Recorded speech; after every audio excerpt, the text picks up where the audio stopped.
قرآن عظیم میں جو آخری صورت میں ارشاد فرماتا ہے، محبوب آپ فرما دیں کہ میں پناہ مانگتا ہوں کس سے، کس کی بارگاہ؟ قل اعوذ برب الناس، میں کس کی پناہ مانگتا ہوں؟ توجہ، اے محبوب آپ فرما دیں کہ میں پناہ مانگتا ہوں انسانوں کے خدا کی۔ رب الناس، انسانوں کا خدا۔ مولا میں تیری پناہ میں آنا چاہتا ہوں۔ اور وہ کون ہے؟ انسانوں کا خدا ملک الناس، انسانوں کا بادشاہ بھی ہے۔ الہ الناس، انسانوں کا خدا بھی ہے، معبود بھی وہی ہے، پالنے والا بھی وہی ہے، بادشاہ بھی وہی ہے، عبادت کے لائق بھی وہی ہے۔ اب کس چیز سے پناہ مانگتے ہو؟ من شر الوسواس الخناس، خناس کے، شیاطین کے وسوسوں سے، اس کے بہکاووں سے، ان کے ورغلانے سے پناہ مانگتا ہوں اللہ تبارک و تعالیٰ کی۔ اس پوری سورے میں آپ اگر محسوس کریں گے تو اللہ تعالیٰ نے انسانوں کا ذکر 5 مرتبہ کیا۔ الناس الناس الناس، انسان۔ یہ سمجھنے کی ضرورت ہے کہ انسانوں کے لیے اللہ تبارک و تعالیٰ اتنا مہربان ہے، اتنا مہربان ہے کہ اس کی ساری مخلوقات کے لیے کچھ قانون الگ ہیں، تمہارے لیے قانون الگ ہے۔ قرآن میں بھی اللہ تعالیٰ نے فرمایا کائنات میں کوئی شے ایسی نہیں ہے جو اس کی حمد بیان نہ کر رہی ہوں، ساری کی ساری مخلوقات تسبیح بیان کر رہی ہیں۔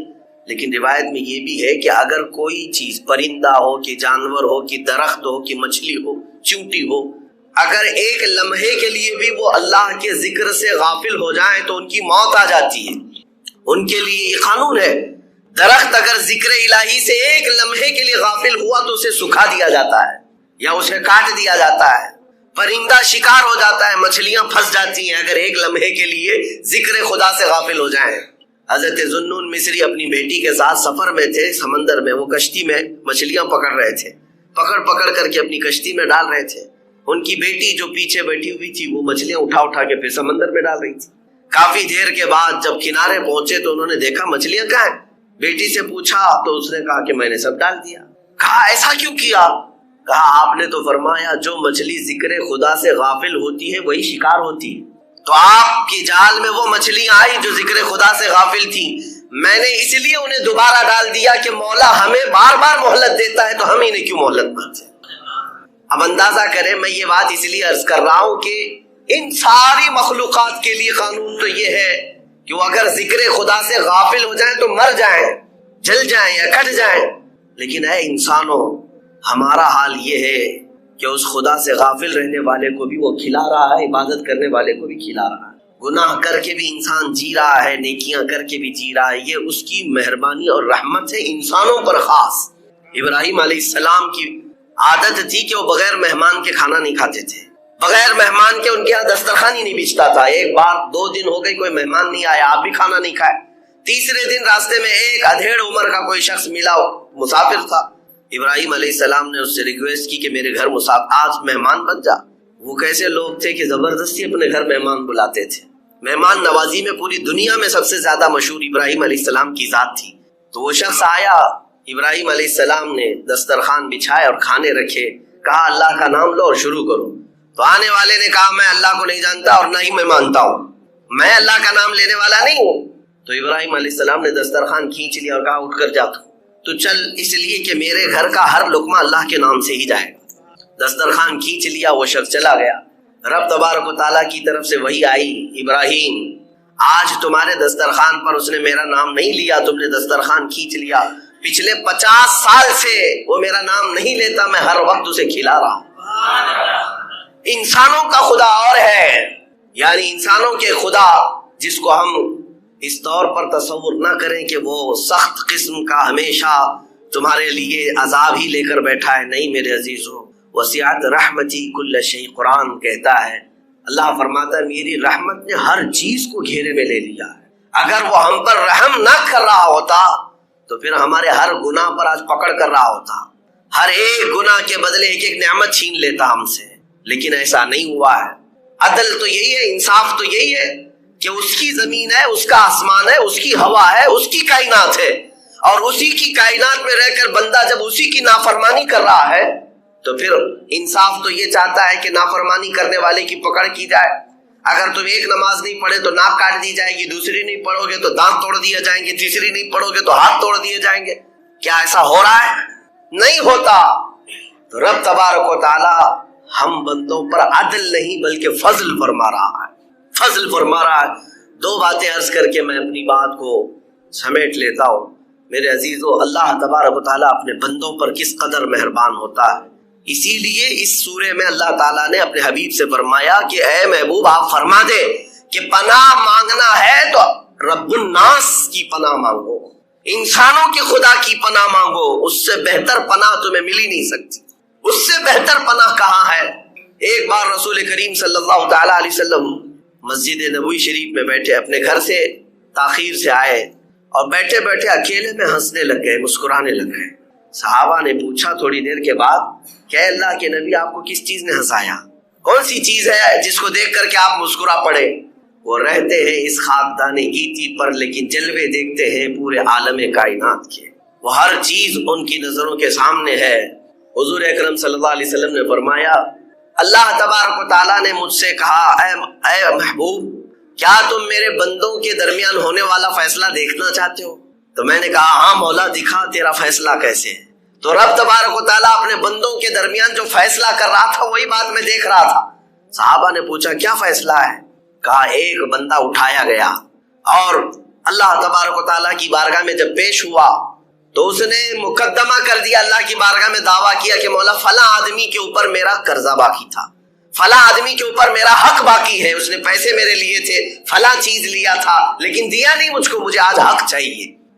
رب تبارک و تعالیٰ پر اس بندے کو بھی اٹھاتا ہے جس نے اس کا حق مارا تھا، وہ بھی اٹھا، وہ نیک آدمی تھا لیکن کچھ اس کے پاس رہ گئی تھی اس کی چیز۔ تو اب یہ مطالبہ کرنے والا شخص اللہ سے کہتا ہے مجھے حق دلا دے میرا۔ رب تعالیٰ فرماتا ہے یہاں تجھے کیا چاہیے؟ پیسے تو ملیں گے نہیں، موت کے بعد نہ پیسے ہیں نہ چیک ہے نہ ٹرانسفر ہے، کچھ نہیں ہے، کیا ہے؟ یہ بندہ کہتا ہے مولا اس کی نیکیاں مجھے چاہیے، اس کی نیکیاں مجھے چاہیے۔ تو رب تبارک و تعالیٰ انصاف فرماتا ہے، اس بندے کی ساری نیکیاں اٹھا کر کے اس کو دے دی جاتی، فرشتے ساری نیکیاں منتقل کرتے جا رہے، اس لیے کہ حق ابھی ادا نہیں ہو رہا ہے۔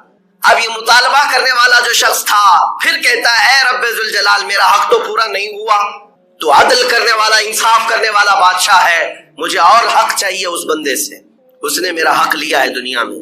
تو رب تعالیٰ فرماتا ہے اب اور کیا چاہیے؟ اس کی ساری نیکیاں ختم ہو گئی۔ یہ بندہ کہتا ہے مولا میرے گناہ اٹھا کر اس پر ڈال دے۔ تو حکم ہوتا ہے فرشتوں کو، اللہ تعالیٰ فرماتا ہے اس کے گناہ اٹھا کر اس پر ڈال دو، پورے منتقل کیے جا رہے، اس کے گناہ بھی خالی ہو گئے اور وہ جو نیک بندہ تھا نیکیاں بھی خالی ہو گئی اور گناہ اٹھا کر کے بوجھ بیٹھا ہے، اب اس کے پاس کچھ نہیں سوائے گناہوں کے بوجھ کے، کچھ نہیں۔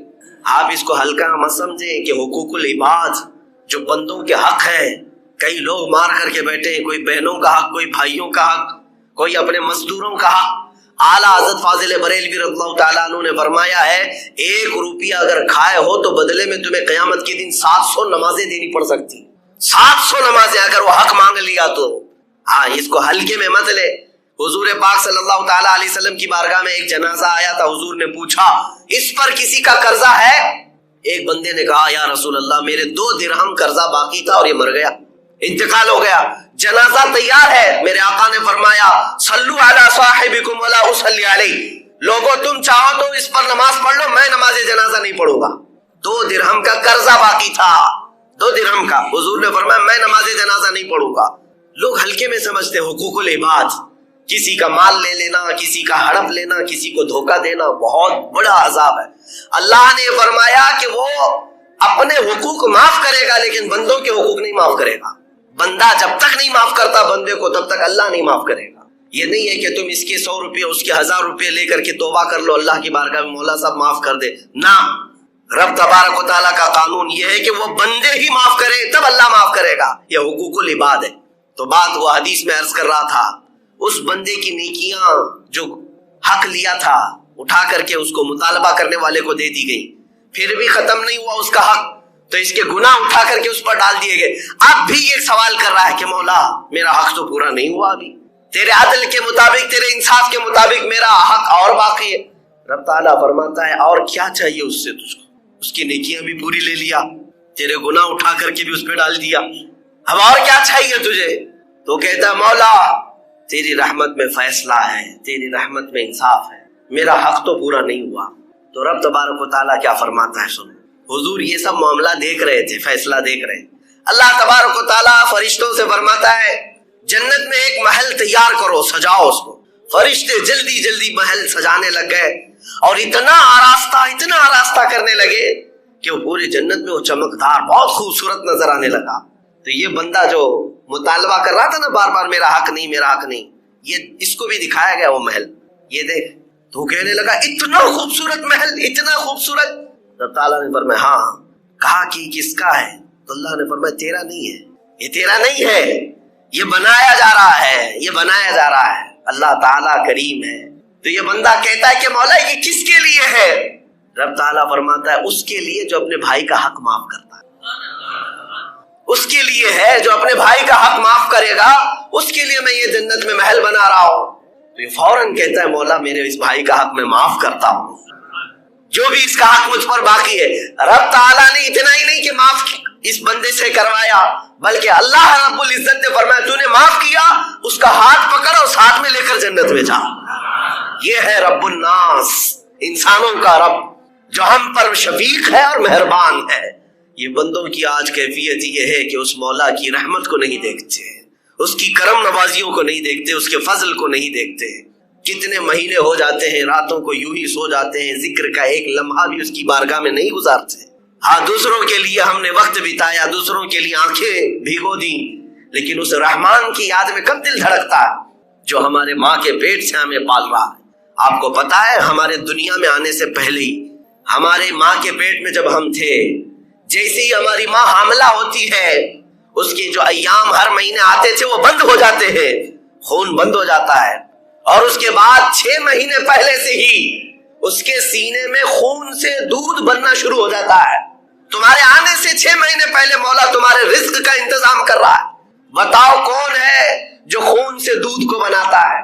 جب جیسے ہی دنیا میں تم آئے کوئی ثقیل غذا سخت غذا کھا نہیں سکتے تھے، گوشت مچھلی انڈا چاول روٹی تو کھا نہیں سکتے تھے سوائے لکوڈ دودھ کے، اور اللہ تعالیٰ نے تمہارے ماں کے سینوں میں اس دودھ کو پیدا کیا جس کا ایک قطرہ دنیا کے سارے وٹامن سے بھی زیادہ اچھا ہے۔ یہ سارا رزق تمہارے لیے مہیا کیا، بچپن سے وہ مولا تمہاری نگہبانی کرتا رہا۔ روایات میں یہ بھی ہے کہ اگر تجھے جھولے میں ماں اکیلا چھوڑ کر کے جائے تو مولا 2 فرشتوں کو اتارتا ہے کہ بچی کی حفاظت کرے۔ ہماری حفاظت پر کائنات کو اللہ نے لگا دیا، فرشتوں کو لگا دیا۔ بس کہنا اتنا ہی ہے کہ اگر یہ بندے اس کی ساری نعمتیں لے کر کے بھی اگر اس کے نہ ہو سکے تو پھر یہ کسی کے نہیں ہو سکے گی، کسی کے نہیں ہو سکے۔ اسی لیے شیخ سعدی رحمت اللہ تعالی علیہ فرماتے ہیں ایسے بندے کو جو نماز سے غافل ہے، اللہ تعالیٰ کی بارگاہ میں نہیں آتا، اس کو قرضہ بھی مت دو، اس کو قرضہ مت دو۔ پوچھا گیا کیوں؟ کہا جو اللہ کا فرض نہیں ادا کرتا وہ تمہارا قرض کیا ادا کرے؟ تو جو اپنے خالق کا اپنے رب کا نہیں ہو سکے گا تو پھر وہ کس کا ہو سکتا ہے؟ اس لیے میرا میسج صرف اتنا ہے کہ اس بھری کائنات میں ہمارے دکھوں کا ہمارے دردوں کا مداوا کوئی کر سکتا ہے تو وہ رب العالمین ہے، وہ مالک ذوالجلال والاکرام ہے۔ اس لیے ہمیں اللہ رب العزت کی طرف پلٹ آنا چاہیے، اس کا خوف سینے میں رکھو، اس کی محبت بھی سینے میں رکھو۔ وہ تمہیں خواہ مخواہ عذاب کا ایک ذرہ بھی نہیں دے گا، کبھی نہیں دے گا۔ ہاں اتنا ہے کہ اس نے وعدہ تو کیا ایک نیکی کرو تو میں بڑھا کر 10 دے دوں گا، لیکن پورا قرآن پڑھ کر کے دیکھو کہیں اللہ نے یہ نہیں فرمایا ایک گناہ کرو گے تو 10 بڑھا دوں گا، نہیں، گناہ ایک کیے ہو تو ایک ہی کی سزا، لیکن نیکیوں کے لیے کہتا ہے کہ ایک بھی کرو گے تو میں 10 گنا بڑھا کر کے۔ اہم چیزیں آپ کے سامنے رکھنا چاہتا ہوں۔ میں کتاب پڑھ رہا تھا امام غزالی رحمۃ اللہ تعالی علیہ کی، اس میں بہت اہم چیزیں آپ نے بیان فرمائی۔ اللہ کے ناراض ہونے کی نشانیاں کیا، بندہ کیسے پتا کرے کہ اس کا رب اب اس سے راضی ہے یا ناراض ہے، یہ بہت اہم چیز ہے میرے عزیز۔ اللہ کریم بندوں سے راضی ہے یا ناراض ہے یہ کیسے پتا چلتا ہے؟ اس کی کچھ نشانیاں بزرگوں نے فرمائی، حتیٰ کہ حدیث پاک میں بھی رسول کریم صلی اللہ علیہ وسلم سے بھی پوچھا گیا، اور پھر مولا علی کرم اللہ وجہہ الکریم کے اقوال بھی ہیں۔ آج ہمیں ان چیزوں کی طرف خاص نظر کرنے کی ضرورت ہے، اگر وہ چیزیں پتہ چل جائے تو ہو سکتا ہے انسان اپنے آپ کی اصلاح کر لے اور اس میدان سے نکل آئے، کیونکہ غفلت میں کبھی ایسا ہوتا ہے کہ اسے لگ رہا ہے میں جو چل رہا ہوں صحیح چل رہا ہوں، سب تو ٹھیک ٹھاک ہے، لیکن بسا اوقات ایسا ہوتا ہے کہ وہ اتنے غلط راستے پر ہے کہ رب تعالیٰ کی ناراضگی اس کے ساتھ ہے۔ حدیث پاک میں اگر پوچھا گیا تو حدیث میں ایک لفظ سب سے زیادہ ہے، کئی حدیثیں ہیں۔ ابن ابی دنیا میں یہ حدیث منقول ہے، حضور پاک صلی اللہ علیہ وسلم نے فرمایا اللہ کے ناراض ہونے کی سب سے بڑی نشانی کہ جب تم میں سے سب سے برے لوگوں کو تم پر وہ حاکم بنا دے تو سمجھ لو کہ اللہ قوم سے ناراض ہے۔ برے لوگ، آج تو یہ تو لوگوں میں زبان زد ہو گیا ہے جملہ کہ حاکم جو ہوتے ہیں وہ گنڈے ہوتے ہیں، موالی ہوتے ہیں، جو سیاست میں جاتے حکومت کرتے ہیں وہ سب کے سب چھٹے ہوئے بدماشوں میں سے آتے ہیں۔ ایک طرح سے لوگوں میں یہ بات مشہور ہے اور اس کو تو اب نارملی لیا جا رہا ہے۔ کوئی اچھا آدمی جاتا بھی ہے تو اس کو پوچھا جاتا ہے تجھے کیا ہو گیا کہ تو اس میدان میں آ گیا، حالانکہ یہ میدان اتنا بدنام ہوا ہے تو اس کو آپ نارملی نہ لیں، بلکہ رسول پاک صلی اللہ علیہ وسلم فرماتے اللہ کے ناراض ہونے کی یہ نشانی ہے۔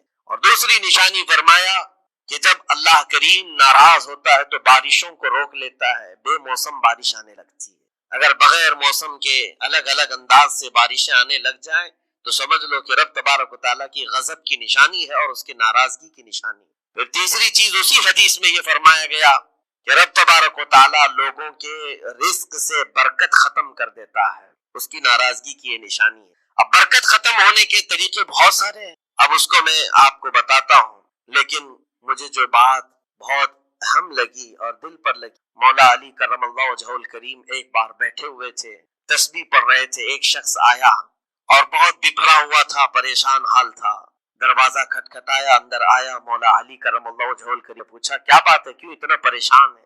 کہا کہ میں لٹ گیا، اتنا برباد ہو گیا ہوں، میں کیا کروں، مجھے کچھ سمجھ میں نہیں آتا۔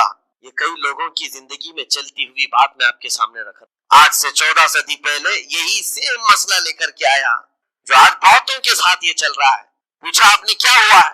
کہا اچھا خاصا میرا بزنس چلتا تھا، اچانک رک گیا، اچھی خاصی تجارت تھی، مال بہت آتا تھا، سب اچانک بند ہو گیا۔ اب تو پوزیشن یہ، حال یہ ہے کہ جس چیز میں ہاتھ لگاتا ہوں نقصان ہی ہوتا ہے۔ اور اس نے یہ بھی کہا کہ اگر میں سونے کو بھی ہاتھ لگاؤں تو ایسا لگتا ہے مٹی بن جائے گی، ساری چیزیں ختم ہو گئی ہیں۔ وہ رویا جا رہا تھا اور کہا کہ مجھے اس کا سبب نہیں پتا ہے، کیا ہو رہا ہے کیا نہیں۔ مولا علی کرم اللہ وجہہ الکریم نے ایک ہی چیز فرمایا، کہا کہ میں تیرے سبب کو پہچان لی، یہ جو چیزیں ہو رہی ہیں تیرے ساتھ میں تیرے سبب کو پہچان لیا۔ کہا کیا ہے؟ کہا کہ رب تبارک و تعالیٰ تجھ سے ناراض ہے ان گناہوں کی وجہ سے جو تو جان بوجھ کر روزانہ جاری رکھا ہوا ہے۔ میرے عزیزوں، لوگوں کے ہاں آج یہ سب چیزیں ہیں لیکن وہ اس چیز کی طرف نہیں آتے کہ کون سے گناہ ان کے ساتھ چل رہے ہیں۔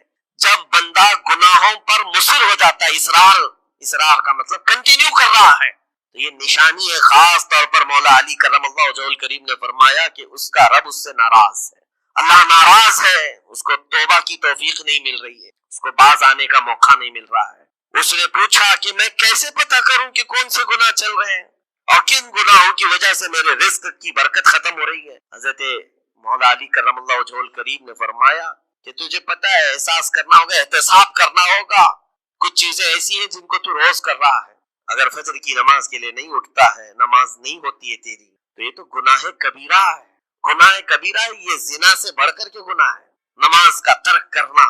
تو یہ اگر تیری زندگی میں کنٹینیو جاری ہے تو گویا کہ تو حرام پر حرام، کبیرہ پر کبیرہ کرتا ہوا اس قدر اصرار کرتا جا رہا ہے تو تیرے رزق کی برکت کہاں رہے گی؟ ختم ہو جائے گی۔ تیرے دل کے اندر اللہ تعالیٰ نے سختی پیدا کر دی۔ میرے عزیزوں، آج کے حالات میں اگر کوئی اس طرح کا معاملہ لے کر کے آئے، بابا کے پاس فوراً بھاگے گا کہ میرے روزی پر کسی نے بندش کر دی ہے، روک لگا دی ہے، کسی نے جادو ٹونا کر دیا ہے، اس کو اپنی فکر نہیں ہے کہ اس کے عمل کیا ہے، لیکن باباؤں کے پاس جانا ہے، کسی مولانا کے پاس جانا ہے، کسی عامل کے پاس جانا ہے۔ دکان میں اچھی تجارت چل رہی تھی، اچانک بند ہو گیا، اور بابا بھی یہ نہیں کہتے کہ توبہ کر لے تو صحیح ہو جائے گا، نہیں، وہ اس کے رشتہ داروں میں سے کسی نے بڑا کچھ کر دیا ہے، اس کو یہی سجیسٹ کیا جائے۔ اور یہ ایسا خطرناک ماحول ہے، آپ میں دیکھ رہا ہوں، کوئی بھی اٹھ کر کے جاؤ کسی عامل کے پاس، آپ جاؤ، کہا جائے گا کہ بڑا کچھ کیا ہے آپ کے ساتھ، بڑا کچھ کیا ہوا ہے، تمہاری روزی پہ بند باندھا ہوا ہے، تمہاری تجارت پر جو ہے روک لگائی گئی ہے۔ کون کیا ہے؟ تمہارے چاہنے والوں میں سے، رشتہ داروں میں سے، اور اس بندے کو رشتہ داروں کا دشمن بنایا جاتا ہے۔ وہ ہر ایک پر نظر رکھتا ہے، پھپھو نے کیا کہ ماموں نے کیا کہ چاچا نے کیا، فلاں نے کیا، سارے رشتہ داروں پر اس کی شک کی نظر ہے۔ یہ قطع رحمی کا ایک بہت بڑا مظہر اس کو بنایا جا رہا ہے۔ کتنے گھروں کو اس طرح باباؤں نے توڑ رکھا ہے، اور انجانے میں یہ دماغ میں یہی بیٹھا کر کے رکھا ہے کہ نہیں میری روزی پر انہوں نے بندش باندھی ہے، یقین کے ساتھ کسی کو نہیں معلوم۔ کاش یہ اگر اس کو بتائے ہوتے، یہ 99% جن کو تکلیفیں ہیں ان کے روزی کے معاملات، ان میں سے 99% کے حالات ایسے ہیں کہ فجر کی نماز نہیں پڑھتے۔ یہ کسی کو توفیق نہیں ہوتی، کسی بابا کو، کسی عامل کو، کہ ان کو تنبیہ کرے۔ فجر کی 2 رکعت رزق کے کئی دروازے کھول دیتی ہے۔ میرے آقا صلی اللہ علیہ وسلم کا فرمان ہے، اور تم بستر پر ٹانگ پھیلا ہے سوئے ہوئے ہو، اور پھر شام میں اٹھ کر بابا کے پاس جا کر کہتے ہو بندش ہے کسی نے باندھ کے رکھا ہے، تم نے خود اپنے اعمال سے باندھا ہوا ہے۔ اور رب تبارک و تعالیٰ فرماتا ہے سورہ فاطر میں، ما یفتح اللہ للناس من رحمت فلا ممسک لہا، اللہ اپنی رحمت سے جس کے لیے دروازے کھولتا ہے کوئی اسے بند نہیں کر سکتا۔ یہ رب کا فرمان سنا رہا ہوں، وما یمسک فلا مرسل لہ من بعدہ، اور اللہ فرماتا ہے جس کے لیے اللہ روک دے کوئی طاقت اسے کھول نہیں سکتی۔ اللہ نے اگر بند کر دیا ہے تو کوئی نہیں کھولے گا۔ اب یہ رب تبارک و تعالیٰ کس کے لیے بند کرتا ہے کس کے لیے کھولتا ہے یہ اس کی شان ہے۔ لیکن ساتھ میں ایک بات اور آپ کو بتا دوں، حضرت ابو سفیان ثوری رحمۃ اللہ تعالیٰ علیہ، حضرت سفیان ثوری کا ایک قول ہے، قسوۃ القلوب عقوبۃ للعاصی، یہ گناہ کنٹینیو جو کر رہا ہے اس کی سزا کیا ہے؟ یہ اللہ تبارک و تعالیٰ کے ناراضگی کی نشانی۔ سزا کیا ہے؟ کچھ لوگوں کو ایسا لگتا ہے مجھے کچھ نہیں ہو رہا ہے، میرا گھر بار سب صحیح ہے، ٹھیک ٹھاک ہے، تو فرمایا اس کی پہلی سزا تو یہ ہے عقوبۃ قسوۃ القلوب، یعنی جو کنٹینیو گناہ کرتا ہے رب تعالیٰ اس کا دل پتھر کی طرح بناتا ہے، سخت ہو جاتا ہے اس کا دل، نہ رب تبارک و تعالیٰ کے نام پر اس کی کبھی آنکھیں بھیگتی ہوئی دکھتی ہے، نہ عذاب قبر کا اسے خوف محسوس ہوتا ہے، نہ محشر کے دن کی فکر، نہ جہنم کے لپکتے ہوئے شعلوں سے اس کا دل دہلتا ہے، نہیں، دل سخت ہو گیا ہے۔ گناہوں پر جو بندہ کنٹینیو اصرار کرتا جاتا ہے اس کا دل سخت کر دیا جاتا ہے۔ یہ رب تبارک و تعالیٰ کے ناراض ہونے کی نشانی ہے، غضبناک ہونے کی نشانی ہے۔ اور ایک نشانی یہ فرمائی ہے، تابعین نے فرمایا کہ اگر بندے کو عبادت کرنے میں مزہ نہیں آتا تو سمجھ لو کہ رب تعالیٰ اس سے ناراض ہے، توفیق چھین لی۔